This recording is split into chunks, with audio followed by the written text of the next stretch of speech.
There are 42 Warframes in total, not including variants, and that means a lot of different abilities and playstyles. At a glance, it's tough to see which frame is suited for what, and some of them have niche uses you may never have considered. The Warframe abilities can be split into 5 main categories. That's Strike, Blast, Tank, Support, and Control.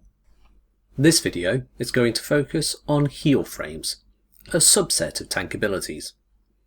For a Warframe ability to be considered a heal, it must restore lost hit points to one or more allies, and provide substantial recovery.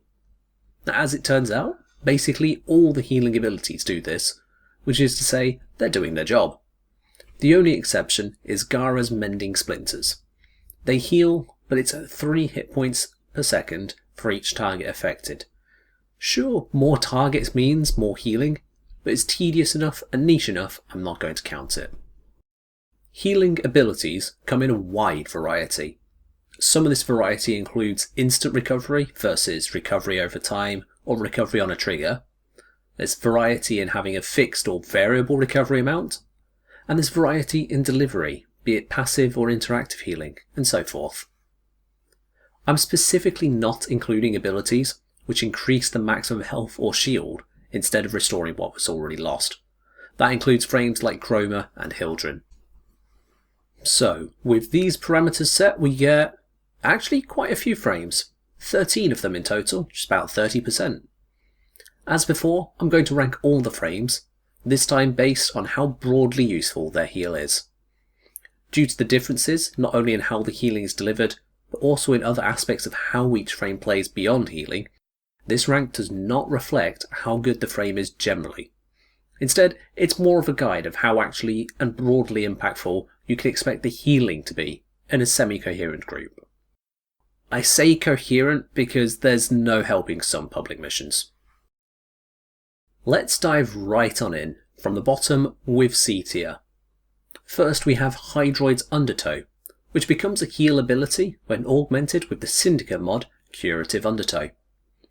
This heal is a heal over time ability, or timed for short, which restores exclusively health at a base rate of 30% every 1.5 seconds. The ability is a passive one, meaning allies don't need to do anything other than be in range to receive the benefits. Unfortunately, that range is a mere 4 meter puddle. This healing can apply to frames, companions, and operatives, such as sortie operatives and rescue hostages. With dismal range and a niche mod needed, this is definitely C tier. Next up, Inaros, who actually has 2 heal abilities.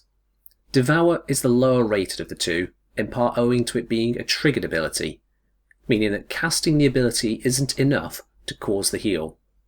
Devour recovers both health and shields to the ally, and to do this, they must interact with the sand-trapped enemy it's been cast on, literally devouring the victim by holding down the interaction key.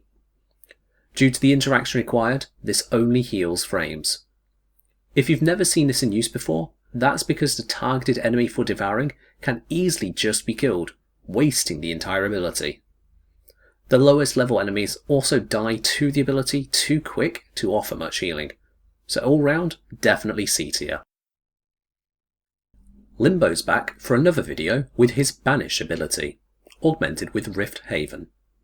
This heal is an instant heal, meaning any restoration is delivered as a quick fixed amount rather than over time, in this case fixed at 25% of the target's max health. This ability is passive, so the target need only be within the 35 meter long cone that Limbo banishes. This healing affects both frames and operatives, though pretty much the only use case for this healing is sorted defense operatives who got damaged in that brief window when you didn't have them in the rift. So basically C tier. Nidus has a heal ability extremely similar to Hydroid's. It's timed and exclusively restores health, although it does so at 20 health per second fixed. The effect is once again a passive effect, and allies need to stand on the somewhat tiny 4 meter infested zone. As with Hydroid, frames, companions and operatives can benefit from Nidus's heal. In the nuke frame video, I discounted any frames with too low range. I'll pop a link to that down below. For heal frames, however, I'm including such limited healers, as certain missions do accommodate a small, temporary, static healing location. Still, Nidus is defining the bottom of C tier. Lastly in this tier, we have Trinity's Well of Life. Now, before you jump at me, this is just her first ability, and it is deserving of C tier. It's a triggered heal ability, which can only restore health. The trigger is an interactive one, requiring the target in need of healing to actively shoot the enemy this ability has been cast on, healing themselves from the lifesteal. To make matters worse, the healing caps out at a base of 400 health, which then causes the ability to simply end. Now, frames can naturally heal from this by shooting the target, and it's possible that companions and operatives may be able to, but the ability is so finicky I couldn't really confirm this. If you immediately forget this ability exists, honestly, your life will be none the worse. Let's kick it up a notch. It's B tier now. Inaros comes back to the slightly brightened limelight to heal with his fourth ability, Scarab Swarm. This is a timed ability, restoring only health to eligible allies within 15 meters of enemies struck by the ability. It's passive, allies just need to be there, and this can benefit frames, companions, and operatives. It's honestly not much of a B tier, but it has more going for it than a 4 meter wide puddle. Garuda comes into B tier with a particularly macabre healing ability called Blood Altar. Impaling an enemy, this ability creates a timed healing station, where allies can just draw the blood from the sacrificed enemy to restore their health. It's passive, just gotta be in range, recovering 25% per second of their lost health, not their maximum. Here too, frames, companions and operatives can benefit from this ritual hematophagy. Although, pro tip, don't cast this on one of the last enemies in a wave of defense. Everyone will dislike that. Khora, the Kavat Master, brings healing to the table as well, through Venari's healing mode. It's a timed heal, delivering 50 health per second at base to those within 10 meters of Venari while it's active. It's a passive heal, and this one can affect frames, companions, operatives, and objectives such as excavators. Personally, I find assigning Venari to follow and heal someone other than me or a static objective a little bit fiddly. Turns out Tenno can move fast, so your mileage may vary. Rounding off the top end of B tier, we have Equinox's Mend, at least the channeled part of it. I'll discuss the recast later. Channeled Mend is a triggered healing ability, restoring to all eligible allies in the area 25 shields when an enemy dies within the aura, and this can go into overshields. It's a decent range of 18 meters, and can be considered both passive and interactive, as everyone benefits from every kill in range. Contribution is therefore optional, but it provides additional healing to shields if you do get some kills alongside Equinox. This benefits just frames and companions though. Stepping up to A tier is the Unshackled Harrow and his Penance ability. This ability is another triggered heal, utilising lifesteal to restore health while the ability is active. Unlike previous lifesteals, this one is cast on Harrow himself, meaning he can recover health from shooting any enemy, passively delivering it to all allies in the affinity range. This healing is applied to frames, companions, and operatives. Only Harrow's damage causes the restoration, but it is far-reaching and generous due to the freedom to gather it from every enemy, aided by the built-in fire rate buff. Mag punches in at A tier with two abilities. First is her Polarize. This ability is an instant one, albeit with a small delay depending on range, restoring 400 shields to allies in a 37.5 meter range pulse. It's a simple passive heal and affects frames, companions, operatives and objectives like excavators. But if that's not enough, Mag then has Crush. This ability is also an instant, yet slightly delayed heal. Restoring shields and climbing into overshields, Crush will first grant allies in the much smaller range, 40 shields on cast, and a further 25 shields for every enemy hit by Crush. All of this passively. Crush is made of 3 hits, meaning a single enemy tanky enough to take all 3 hits will give out 75 shields as a base value on its own. Multiply that by the fact that Mag is also a nuke, and you get a lot of shields. This is applied to frames, companions, operatives, and objectives like excavators. Mag is one of 2 healers to have no ability to recover health for allies, however. But with the recent changes to both shield gating and damage resistance on shields, this isn't a big drawback. Speaking of restoring no health, we've got Volt, utilising the Capacitance Syndicate mod to augment its discharge ability. This is something of a timed ability, as the augment means Volt generates shield and overshield for his allies based on the damage done by the ability itself, and this damage is dealt over time. The shield and overshields are, like Mags, delivered passively to allies within range, although this ability only affects frames and companions.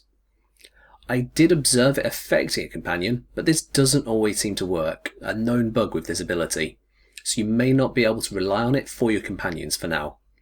However, the ease of use and not small amounts of healing delivered means it can still hold on to A tier.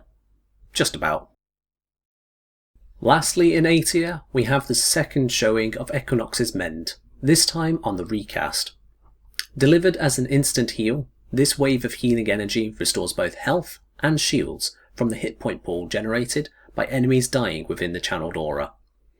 All eligible allies receive this passively in range, and it heals frames, companions, and operatives.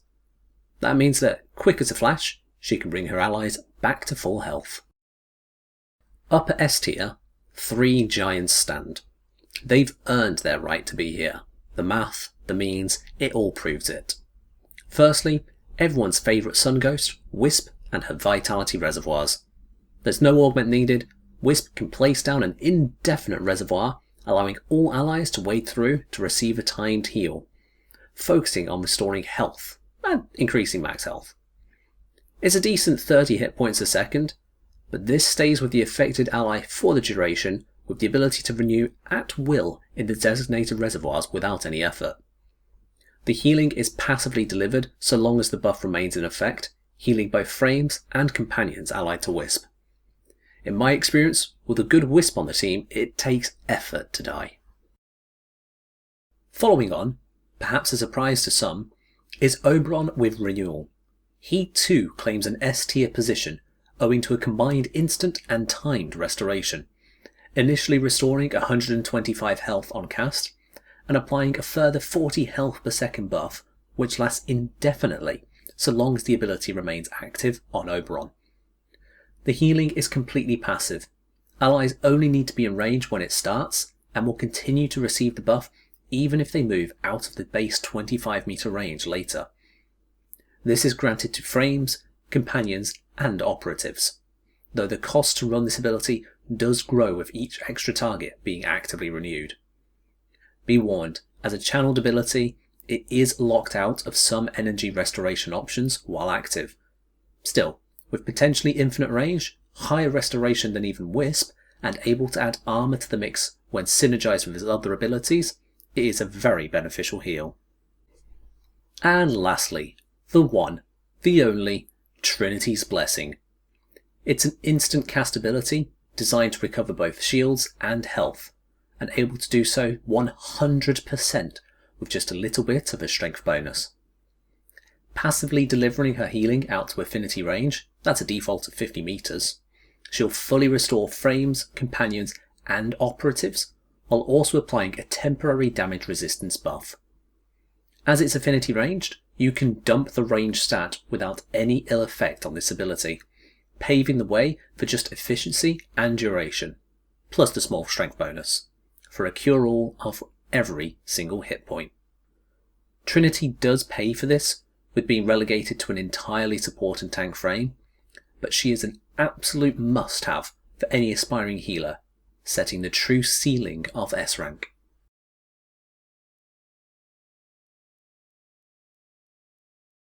So there you go, From Hydroid to Trinity, and all in between, that's every real heal to be found in Warframe at this time.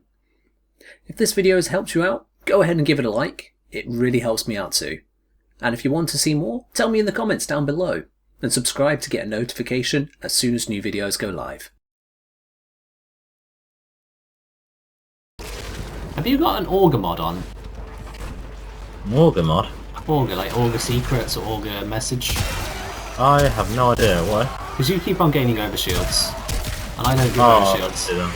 Yeah. Oh yeah, I love, which one that gives range? Augur... Augur? Yeah, I've got Augur Borger one.